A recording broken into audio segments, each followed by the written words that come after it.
Pemerintah mulai mencairkan subsidi gaji Rp600.000 atau BLT BPJS Ketenagakerjaan dalam program Bantuan Subsidi Upah, BSU. Subsidi gaji karyawan mulai disalurkan pertanggal 27 Agustus tahun 2020. Kendati demikian, tak semua pekerja dengan gaji di bawah Rp5 juta per bulan langsung mendapatkan bantuan pemerintah lewat rekening tersebut. Berikut 4 penyebab yang membuat subsidi gaji BPJS Ketenagakerjaan belum cair atau belum juga masuk ke rekening meski pekerja bersangkutan memiliki gaji di bawah Rp5 juta.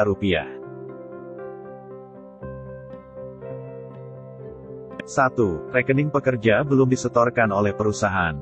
Daftar penerima subsidi gaji Rp600.000 beserta nomor rekeningnya harus didaftarkan oleh perusahaan pemberi kerja. Karyawan bersangkutan juga bisa meminta perusahaan pemberi kerja, dalam hal ini HRD, untuk meminta informasi tentang status kepesertaannya di BPJS Ketenagakerjaan sebagai syarat menerima subsidi gaji karyawan.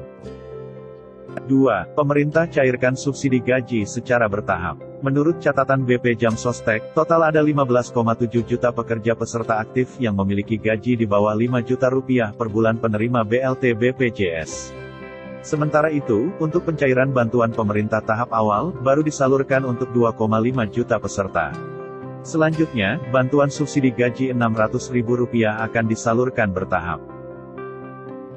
3. Belum selesai divalidasi. Agus menyebutkan, untuk total nomor rekening pekerja yang telah melaporkan kepada BP Jam Sostek hingga pertanggal 21 Agustus tercatat sebanyak 13,7 juta.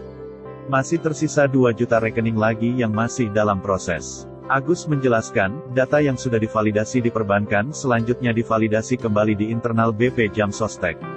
Hal tersebut mengacu pada Permenaker nomor 14 tahun 2020. Dan keempat, tidak lolos validasi. Dari validasi kedua, hanya 8.177.261 yang dinyatakan valid untuk pencairan BLT BPJS.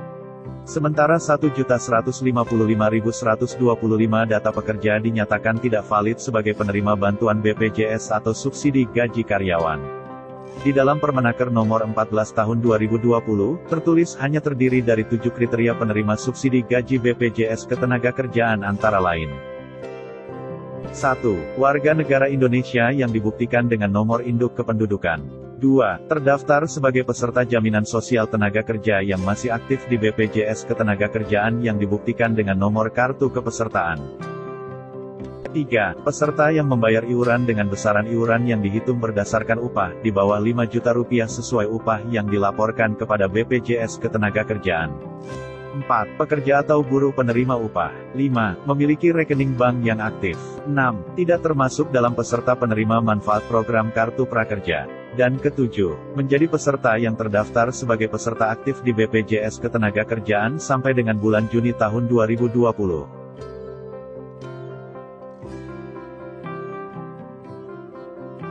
Demikian Tribun PNS Update, jangan lupa ikuti berita terbaru lainnya hanya di Tribun PNS Channel. Jangan lupa subscribe ya!